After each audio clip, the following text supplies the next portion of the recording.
أما بعد فأعوذ بالله من الشيطان الرجيم.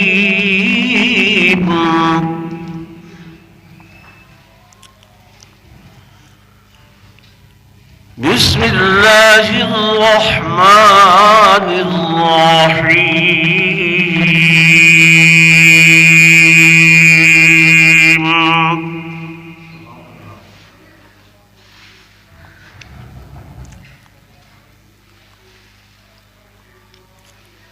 إذا جاء نصر الله والفتح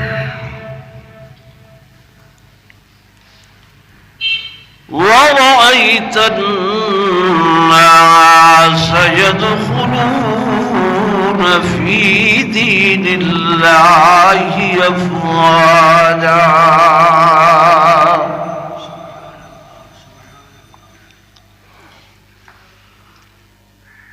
فسبح بحمد ربك واستغفره إنه كان توابا.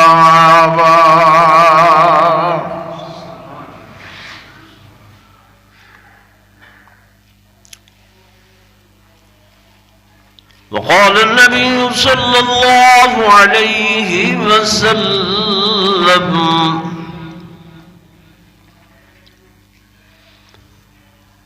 تركت فيكم ثقلين: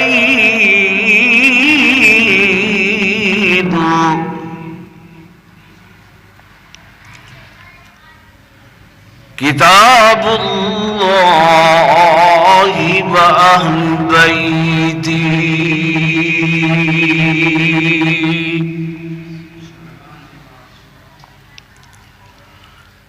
أو كما قال النبي صلى الله عليه وسلم: آمنت بالله صدق الله مولانا العظيم وصدق رسوله النبي الكريم الأمين ونحن على ذلك لمن الشاهدين والشاكرين والحمد لله رب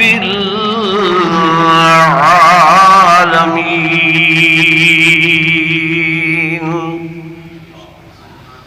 درود شریف پڑھ لو.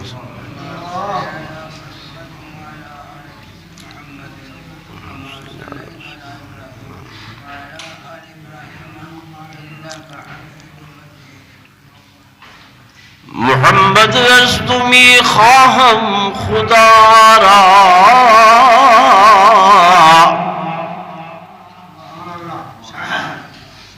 خدا را است عشق مصطفی را.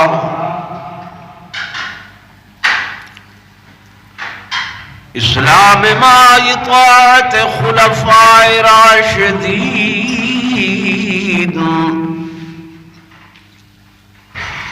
ایمان ما محبت آل محمد،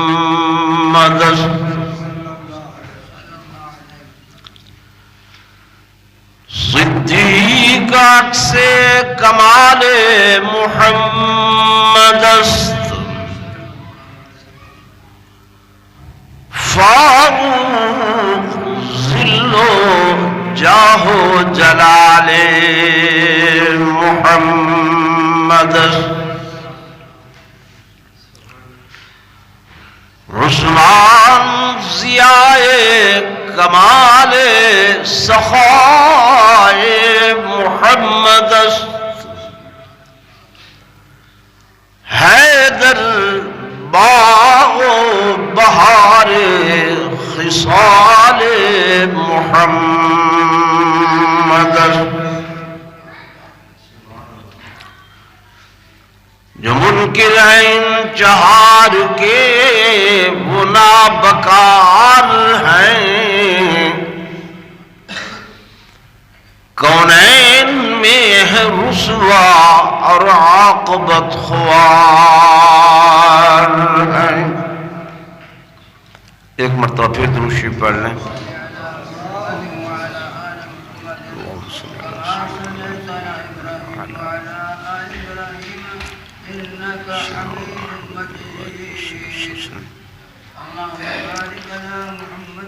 انتہائی قابل عزت احترام و تعظیم و تکریم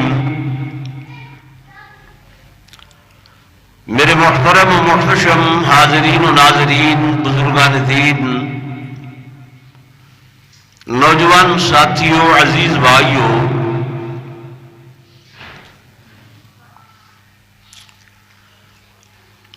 ربیع الاول کا مہینہ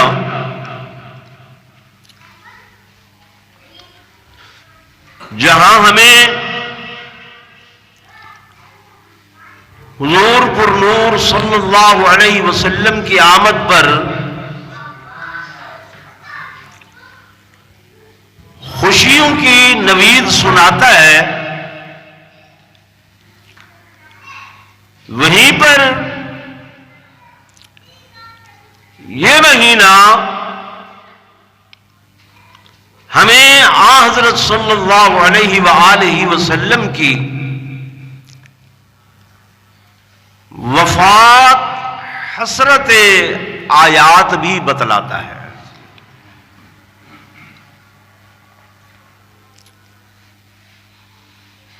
زندگی دینے والا بھی میرا اللہ ہے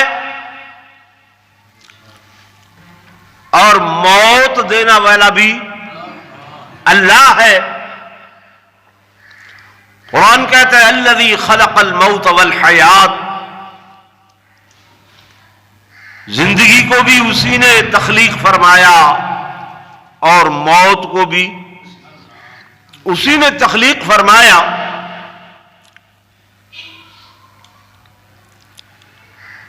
تو کائنات میں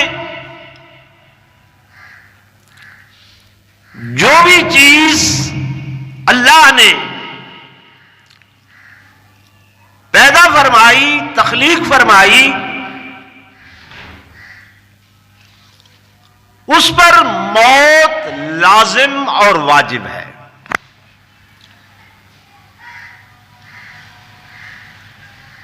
حدیث پاک میں آتا ہے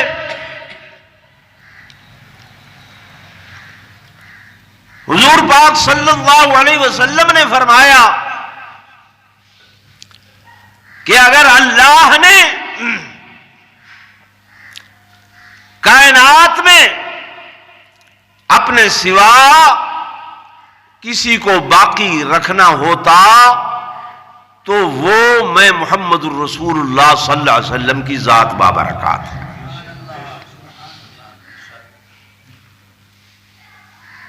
لیکن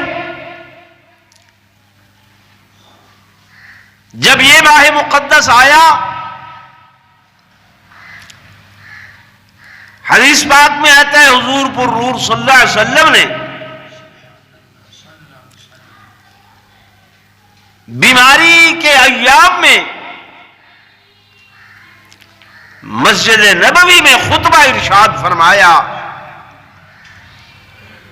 کہ ان اللہ خیر عبدی، اللہ نے اپنے ایک بندے کو اختیار دیا ہے، چاہے تو وہ دنیا میں رہنا پسند فرمائے اور چاہے تو اپنے اللہ کی ملاقات کو پسند فرمائے، تو اس بندے نے اللہ کی ملاقات کو پسند کر لیا ہے۔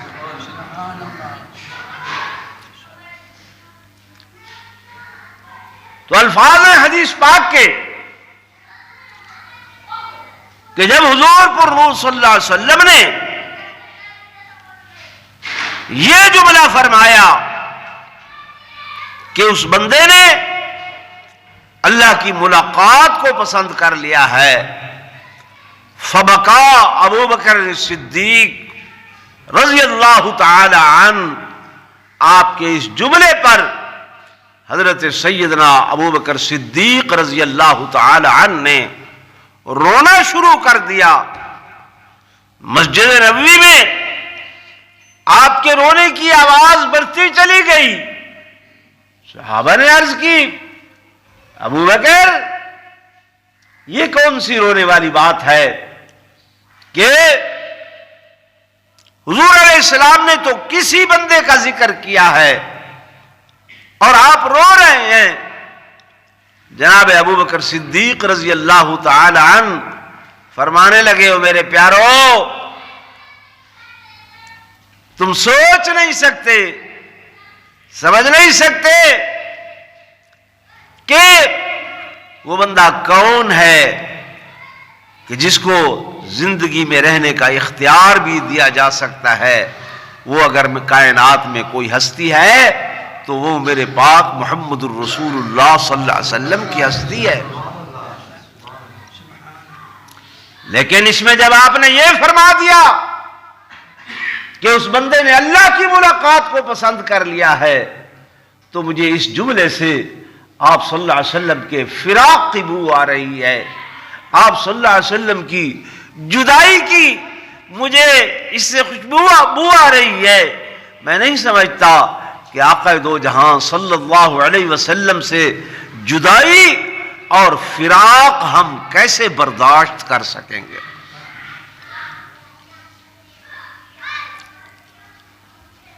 کہ جن کی زندگی حضور پر نور صلی اللہ علیہ وسلم کو دیکھنا تھا, جن کی حیات صرف آقا علیہ السلام کے تابندہ رخسار سے جڑی ہوئی تھی, تو وہ فرما رہے ہیں کہ اگر آقا دنیا سے رخصت ہو گئے, میرے محبوب دنیا سے چلے گئے, تو ہم کیسے برداشت کر سکیں گے. واقعتاً یہ اتنا بڑا صدمہ تھا کہ انسان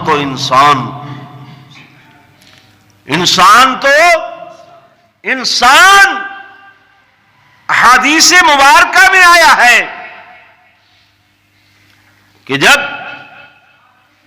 میرے آقا علیہ السلام کی وصال کی خبر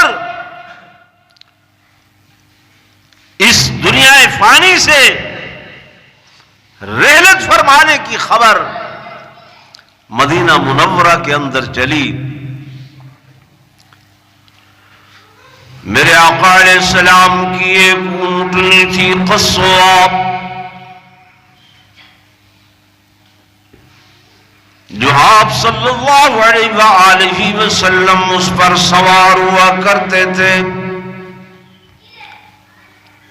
جب وصال کی خبر سنی, جس مقام پر یہ اونٹنی بیٹھی تھی وہاں سے اٹھی نہیں ہے. جو اس کو چارہ ڈالنے والے صحابی تھے وہ فرماتے ہیں کہ میں اس کو چارہ ڈالنے کے لیے گیا, وہ منہ پھیر لیتی, آنکھوں سے آنسو بہاتی, 3 دن تک نہ چارہ کھایا نہ پانی پیا.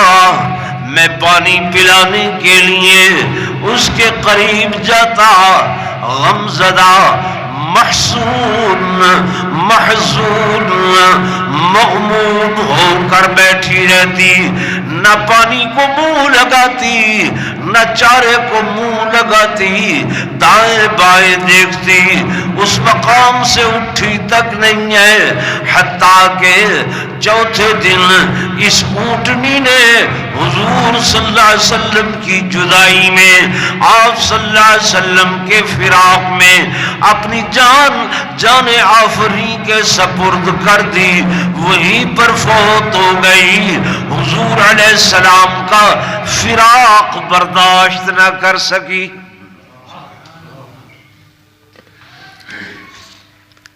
اسی طرح حدیث پاک میں آتا ہے میرے آقا علیہ السلام کا ایک خچر مبارک جس کا نام عصفورہ تھا, عصفورہ خچر, یہ میرے آقا علیہ السلام کا بڑا پسندیدہ سواری تھی، اور اللہ نے اس کو شعور بھی عطا فرمایا تھا کہ بسا اوقات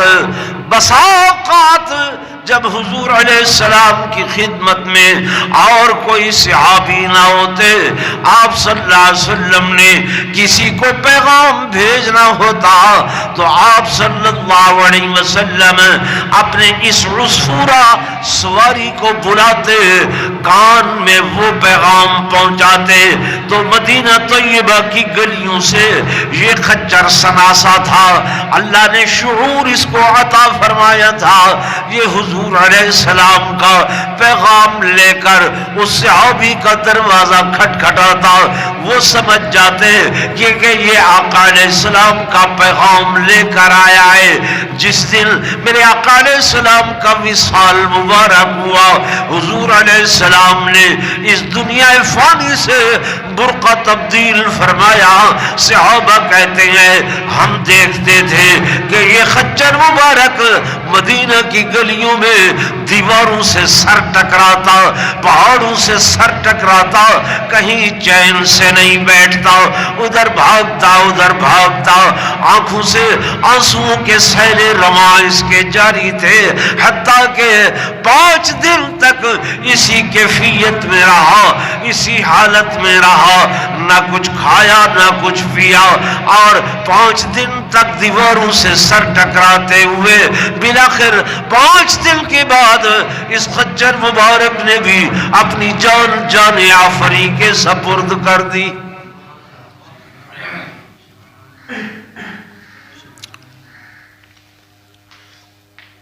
یعنی آقا علیہ السلام کا فراق، حضور علیہ السلام کی جدائی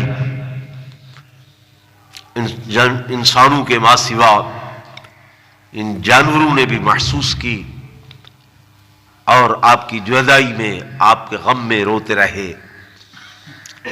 لیکن ہم مسلمانوں کو اس بارے میں علم تک بھی نہیں ہے، اور نہ ہی کبھی سوچ و بچار کی کوشش کی ہے۔ یہ حدیث پاک میں عرض کر رہا تھا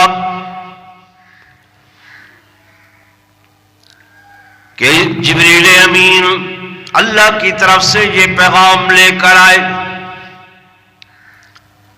کہ چاہے تو دنیا میں رہنا پسند فرمائے، چاہے تو اللہ کی ملاقات پسند کرے۔ حضور علیہ السلام نے جبریل سے فرمایا، جبریل ٹھہر جا، توقف کر۔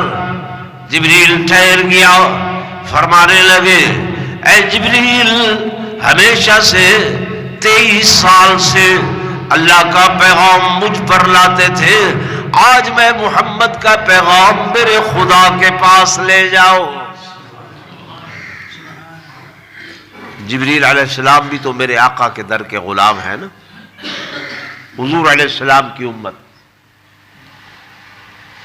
جبریل بھی حضور کی امت میں سے۔ امت جتنی بھی اعلیٰ ہو، افضل ہو، نبوت سے اس کا مقام بڑھ نہیں سکتا۔ نبوت سے مقام نہیں بڑھ سکتا۔ آج کل سوشل میڈیا پر ببانگ دہل یہ عقیدہ بیان کیا جا رہا ہے کہ جناب حضرت سیدنا علی المرتضی رضی اللہ تعالی عنہ، آپ کا شان، آپ کا مقام انبیاء علیہم السلام سے افضل ہے۔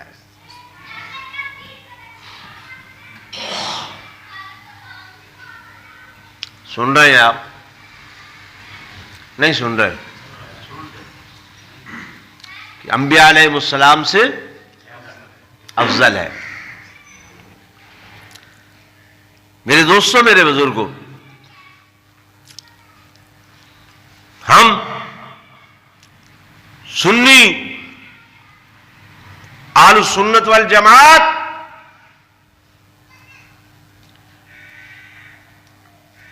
ایمان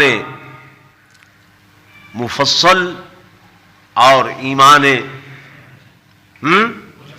مجمل بچپن سے پڑھتے چلے آ رہے ہیں.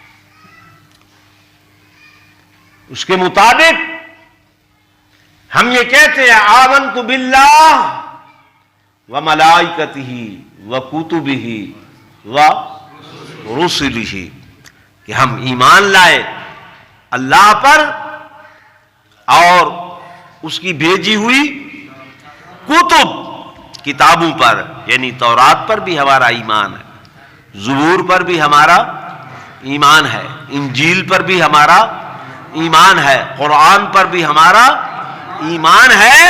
لیکن وہ سابقہ کتب جو ہیں وہ ہمارے لیے قابل عمل نہیں ہیں، ہم نے ان پر عمل نہیں کرنا، لیکن ایمان رکھنا کہ یہ اللہ ہی کی کتابیں ہیں یہ ہم پر ضروری ہے. ٹھیک ہے نا؟ اسی طرح جو سابقہ انبیاء علیہم السلام ہیں، اللہ کے نبی ہیں، ان نبیوں پر رسولوں پر ہمارا ایمان ہے کہ وہ اللہ کے سچے نبی تھے، اللہ کے سچے رسول تھے. تو یہ عقیدہ مسلمہ ہے کہ خدا کے بعد اگر سب سے بڑھ کر، سب سے افضل، سب سے اعلی شان ہے، مقام ہے، رفعت ہے، برکت ہے، بلندی ہے، تو وہ حضور پر نور صلی اللہ علیہ وسلم کی ہے، اور حضور علیہ السلام کے بعد باقی تمام انبیاء، باقی تمام انبیاء، صحابہ، اہل بیت، یہ ان کے بعد آتے ہیں، یہ ان کے بعد آتے ہیں. اگر کوئی لوگ توجہ کریں میری بات کو، اپنے عقیدے کو مضبوط رکھیں، سمجھیں. آپ کو دائیں بائیں آئیں شائیں کر کے دکھائیں گے کہ جناب چونکہ حضور صلی اللہ علیہ وسلم ساری کائنات سے افضل ہے، اور جو ہستی آپ کی صلب سے ہے، آپ کی صلب سے ہے، چونکہ حضور افضل ہے، فلہذا جو ہستی صلب سے ہے وہ بھی افضل ہے. ٹھیک ہے نا بھائی؟ تو آپ لوگ پھر خاموش ہو جاتے ہیں. یار واقعی ایسا ہوگا؟ حالانکہ یہ قانون نہیں ہے، یہ قانون نہیں ہے، یہ ضابطہ نہیں ہے. نوح علیہ السلام اللہ کے نبی ہے کہ نہیں؟ بولے نا، جنہیں ثانی آدم کہا جاتا ہے، ثانی آدم کہا جاتا ہے، سگا بیٹا ہے ان کا، ان کے صلب سے ہے. اور جب اللہ تبارک و تعالی نے اس کو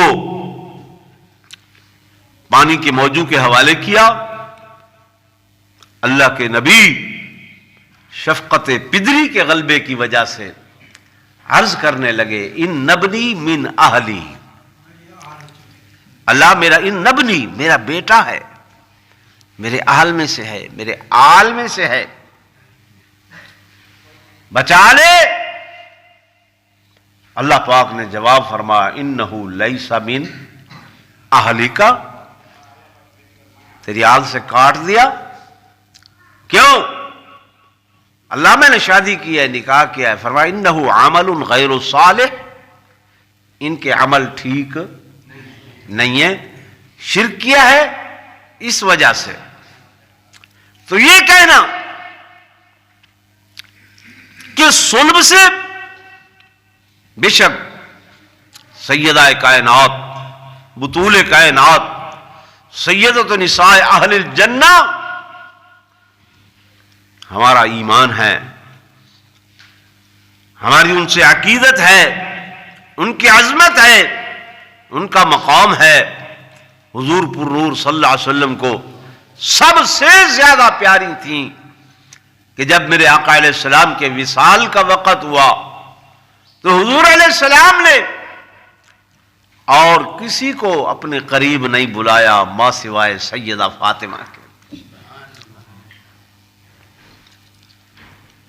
کان میں راز و نیاز کی کچھ باتیں کہیں،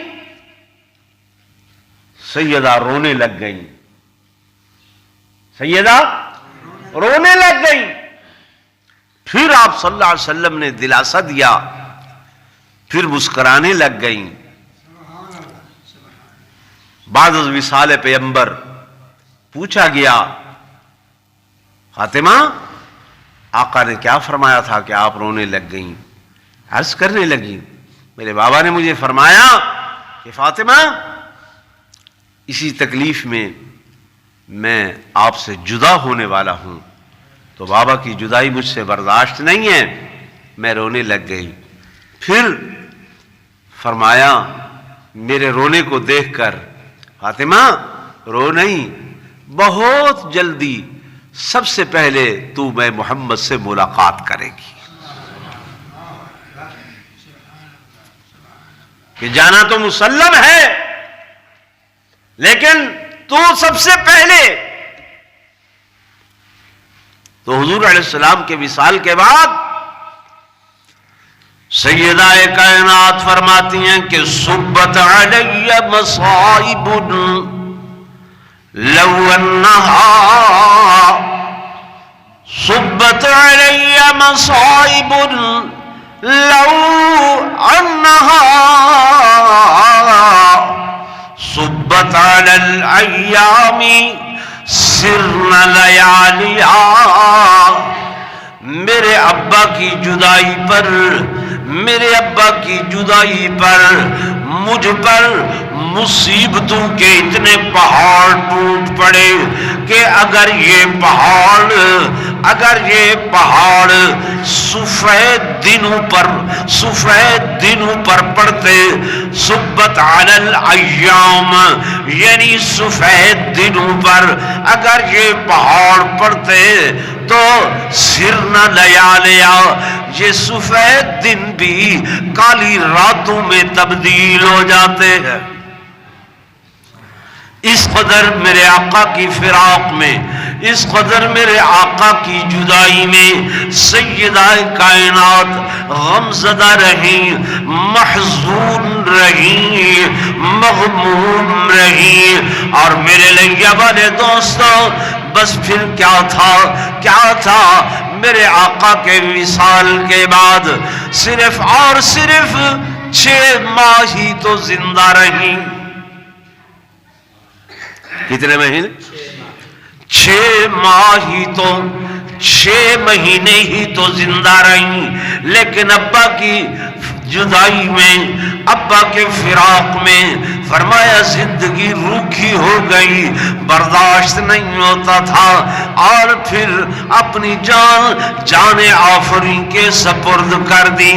اور دنیا سے رخصت ہوتے وقت جس طرح حضور علیہ السلام نے حضرت فاطمہ کو بلا کر راز و نیاز کی باتیں کی تھی، آپ نے بھی اپنے سرتاج حضرت علی المرتضی شیر خدا رضی اللہ تعالی عنہ کو بلا کر ان کے کان میں کچھ باتیں کہیں.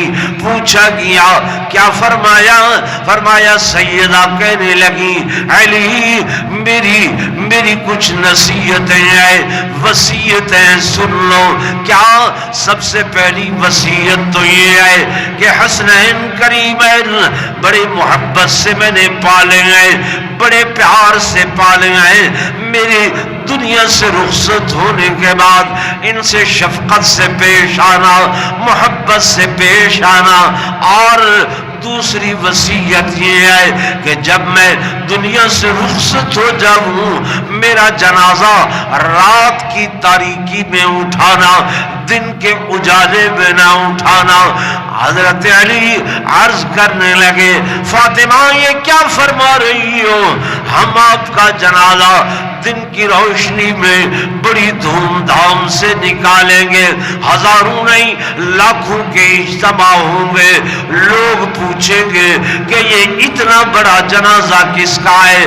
ہم فخر سے کہیں گے نبی کی لخت جگر، نور نظر، چشم بصر، سیدہ کائنات، بطول کائنات، سیدۃ نساء اہل الجنہ سیدہ فاطمہ الزہرا کا جنازہ ہے۔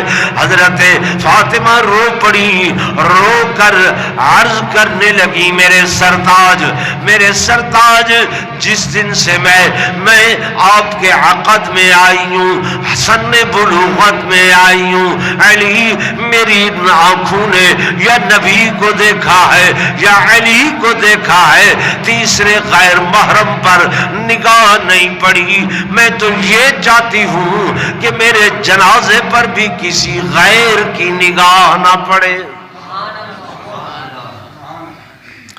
بلکہ فرمایا جب میری چارپائی تیار ہو جائے، میری چارپائی پر دائیں بائیں کھجور کی چھٹیاں ڈالنا، آگے پیچھے کھجور کی چھٹیاں ڈالنا، ان پر پھر کفن کی چادریں ڈالنا، پھر چھٹیاں ڈالنا، پھر ان پر چادریں ڈالنا، تاکہ کسی کو یہ معلوم نہ ہو سکے پیغمبر کی بیٹی کا قد کتنا تھا، وجود کا حجم کتنا تھا۔ دائیں بائیں یہ چھٹیاں، ان پر چادریں، یہ میرے پردے کو قائم رکھیں گی۔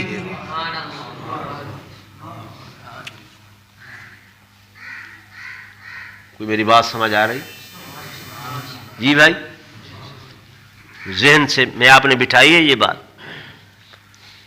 کہ پردے کا اتنا خیال تھا کہ بعد از وفات بھی میرا جنازہ کوئی غیر بولے نا نہ دیکھے۔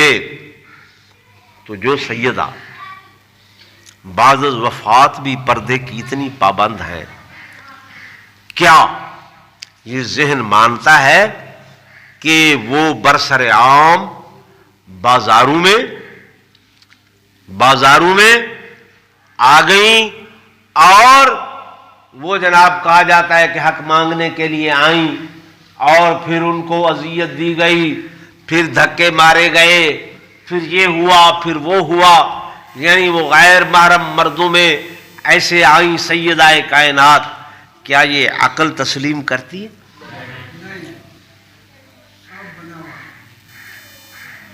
سوچیں ذرا، بغیر کسی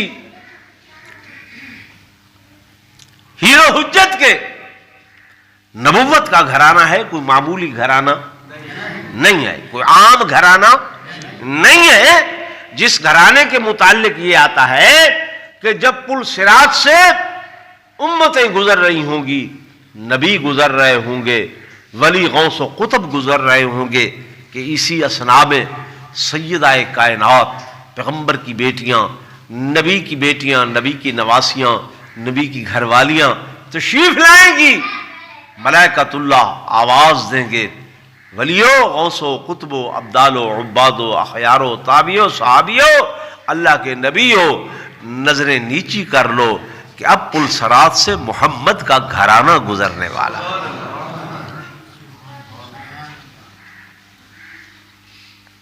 جن کی حیا کا، عفت و عصمت کا خود اللہ، خود میرا اللہ اتنا خیال کرتا ہے، یعنی اس وقت فرشتوں کو کون حکم دے رہا ہوگا؟ اللہ حکم دے رہا ہوگا۔ فرشتے آ کر کہیں گے اللہ کے حکم سے کہ سب لوگ اپنی نظریں نیچے کرو، سب لوگ نظریں جھکاؤ کہ پل صراط سے محمد کا گھرانہ گزر رہا ہے۔ میرے عزیزوں، میرے دوستوں، میرے بزرگوں، یہ مباحث آج کل سوشل میڈیا کی زینت بنی ہوئی ہیں۔ ہمارا سنی نوجوان چونکہ اپنے عقیدے کا درک نہیں رکھتا، اپنے عقیدے کے متعلق معلومات نہیں رکھتا وہ پھر بڑی جلدی متاثر ہو جاتا ہے، کیونکہ اہل بیت کی محبت ہمارے ایمان کا حصہ ہے، بلکہ عین ایمان ہے۔ اہل بیت کے بغیر ہمارا گزارا نہیں ہے۔ اللہ کا قرآن، حضور علیہ السلام کا فرمان یہی بتلا رہا ہے۔ میرے آقا فرماتے ہیں کہ میں اپنے بعد تم میں دو چیزیں چھوڑ کر جا رہا ہوں، ایک اللہ کا قرآن چھوڑ کر جا رہا ہوں اور ایک اپنے اہل بیت چھوڑ کر جا رہا ہوں۔ قرآن سے بھی محبت، اہل بیت سے بھی بولے نا محبت۔ لیکن ایک بات یاد رکھ، ہمارا دین اعتدال کا دین ہے۔ کون سا دین ہے؟ اعتدال کا دین ہے، میانہ روی کا دین ہے، افراط و تفریط کا دین نہیں ہے۔ نہ ہم بڑھا سکتے ہیں نہ گھٹا سکتے ہیں۔ حضور پر نور صلی اللہ علیہ وسلم نے حضرت سیدنا علی المرتضیٰ شیر خدا رضی اللہ تعالی عنہ کو فرمایا، علی آپ کی مثال میری امت میں حضرت عیسیٰ علیہ السلام کی مثال ہے۔ آپ کی مثال حضرت عیسیٰ علیہ السلام کی مثال ہے۔ کس زمرے میں؟ کس زمرے میں؟ فرمایا اس زمرے میں کہ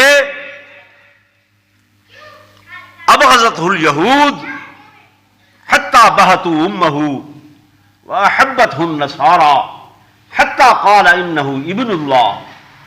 یہ یہودیوں نے حضرت علی رضی اللہ تعالی عنہ سے بغض رکھا، اور بغض میں اس قدر بڑھے کہ انہوں نے آپ کی والدہ ماجدہ پر بہتان لگا دیا، الزام تراشی کر دی۔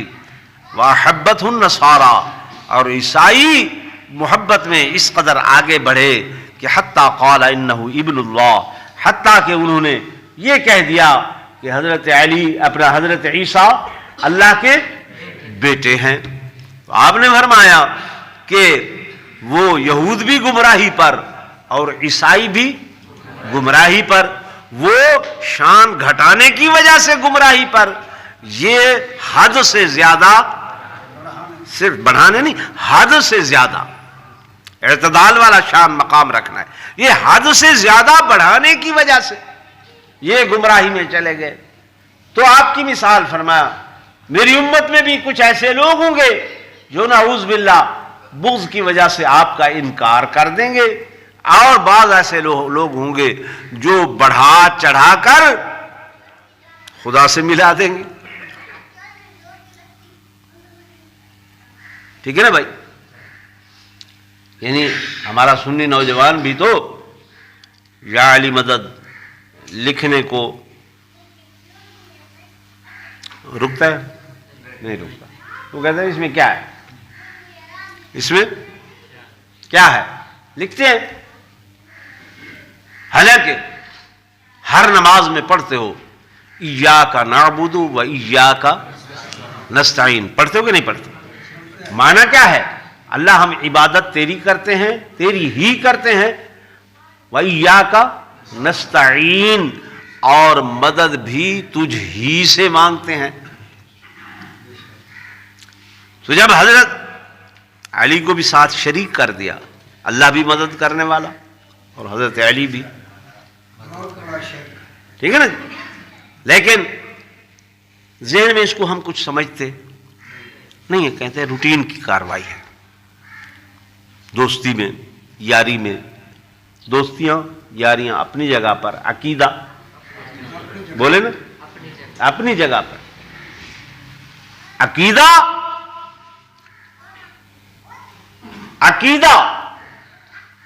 یہ ہر ایک کو اتنا پیارا ہونا چاہیے کہ عقیدے کی وجہ سے ہر چیز چھوڑی جا سکتی ہے، لیکن عقیدہ کسی پر قربان نہیں کیا جا سکتا۔ میری بات سمجھ میں آ رہی؟ تو آپ صلی اللہ علیہ وسلم نے فرمایا میری امت میں بھی دو گروہ ہوں گے، ایک بغض میں آگے بڑھیں گے، وہ آپ کا انکار کر دیں گے، ایک محبت میں آگے بڑھیں گے، وہ آپ کو خدا سے ملا دیں گے۔ جس طرح وہ دونوں لوگ گمراہ تھے، اسی طرح یہ دونوں لوگ گمراہ ہوں گے۔ فرمایا ہاں، جو اعتدال سے، میانہ روی سے آپ کا شان، آپ کا مقام، آپ کی عظمت وہ بیان کرے گا جو میں محمد مصطفیٰ نے بتلائی ہے، جو خدا نے بتلائی ہے، وہ فرمایا اعتدال پر ہوگا۔ اور ہم سنی الحمدللہ اسی اعتدال پر قائم ہیں کہ آپ کا شان، آپ کی مقام، آپ کی عظمت جو قرآن و حدیث میں بیان ہوئی ہے، اس سے ہم ایک بال کے برابر بھی نہ گھٹا سکتے ہیں نہ بڑھا سکتے ہیں، اور یہی عین ایمان ہے۔ دعا فرمائیں اللہ تبارک و تعالی جو میں نے عرض کی ان پر عمل کی توفیق نصیب فرمائے۔ وآخر دعوانا